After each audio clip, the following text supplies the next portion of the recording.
This is your Barbados Today morning news update for Thursday, November the 15th. I'm Emmanuel Joseph. Thanks for joining us. Topping the news at this hour, the ongoing saga involving Grantley Adams Memorial Secondary School Principal Valdez Francis and students over access to vendors selling outside the school's premises at lunchtime has drawn the attention of the Ministry of Education. Around 3 p.m. on Wednesday, ministry officials, led by Acting Minister of Education Senator Lucille Moore, engaged in an over 2-hour meeting with the principal and members of the school's board, including Chairman Dr. Johnson Lewis. Some students are said to be on a hunger strike to protest their principal's recent actions. The Acting Minister of Education told Barbados Today the matter was under investigation. Everything in life is a process, and certainly we would want to ensure that we follow a proper process, and our process would require investigation. So clearly we came to a meeting so we could be apprised of the situation and find out exactly what is occurring, so that then from there we could look at it and then make a decision based on whatever knowledge we gain from our investigation. 2 major high-traffic spots in Barbados are being targeted for upgraded security as law enforcement officials continue to adopt a variety of measures to combat a rising spate of crime. The well-known entertainment strip at St. Lawrence Gap, Christchurch, frequented by tourists and Barbadians alike, and especially on weekends, and the bustling whole town in the northern St. James district are to benefit from greater security attention. Police Tourism Officer Inspector Pearson McConney says this upgrade will include improvement to the lighting and installation of the long-mooted CCTV technology. He said that work on the West Coast CCTV project, which was being discussed since 2016, should start by month end or early December. We wanted to go from Black Rock, but may not be able to because of the cost of the camera. We got to do some tree trimming for line of sight, that type of thing. So we want to go to Whole Town, right down to Whole Town, if possible to Spikestown. And Chairman of the Tourism Development Corporation, Martin Ince, wants the government to restore the 150% tax rebate on funds contributed by its members. When the TDC started, we used to get 150% tax rebate on any funds contributed. That was changed about 3 years ago. And now we get the members get 100% of what they contribute.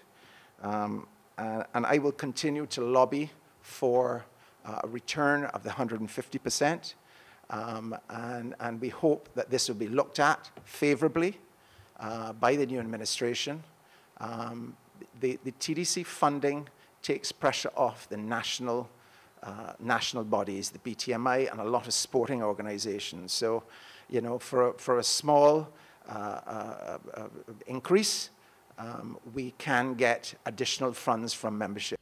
The soon-to-be renamed and rebranded Barbados Broadcasting Authority will be closely monitoring the contents of local radio stations. Chairman of the newly appointed 12-member board, Dr. Alison Leacock, told the press briefing at government headquarters yesterday that the stations will be held to high standards of broadcasting. We're certainly looking at that very seriously. I will say to you, however, that policing in and of itself is a challenge because we have zero policing virtually online. So one of the things that we discussed this morning with the executives, of course, is the importance of media houses that also have online platforms, policing those platforms. As a board, we have each agreed to adopt a station or two that we will monitor.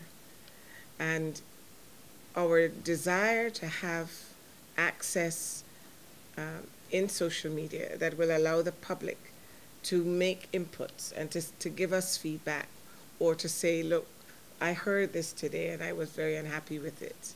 These are the kinds of collaborative approaches as a collective, because this is our Barbados, this is our society, and therefore if there are things that we would like to see improved, while the ultimate responsibility may be ours, we can really only do it as a collective. There's regional and international news after this short break.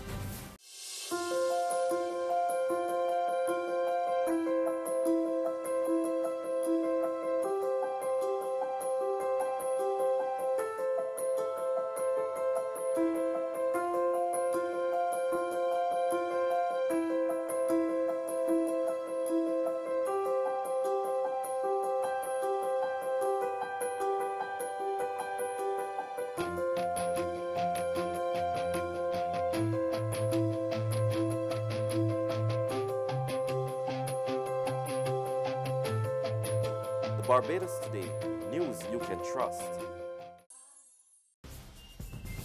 Welcome back with news from the region now. Trinidad and Tobago's Prime Minister Dr. Keith Rowley says the country is suffering leakage of value of its LNG products, and as a result, very little returns from high global LNG prices are making their way back into the country.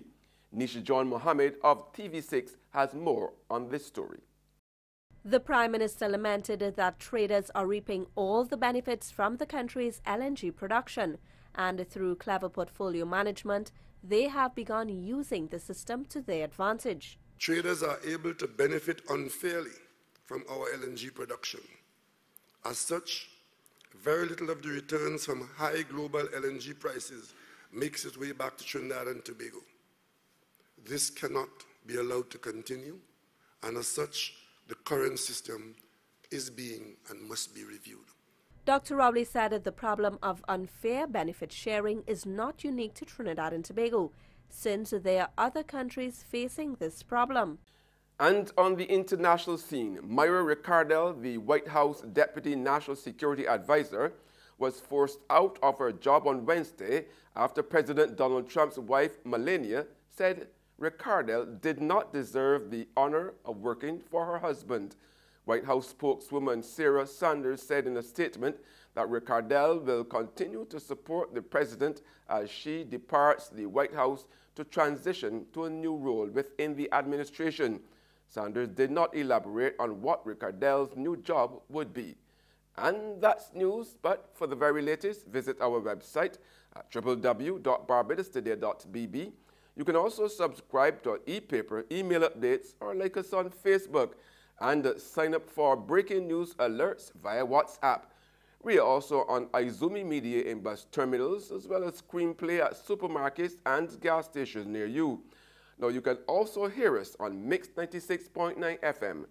I'm Emmanuel Joseph. Have a fantastic day.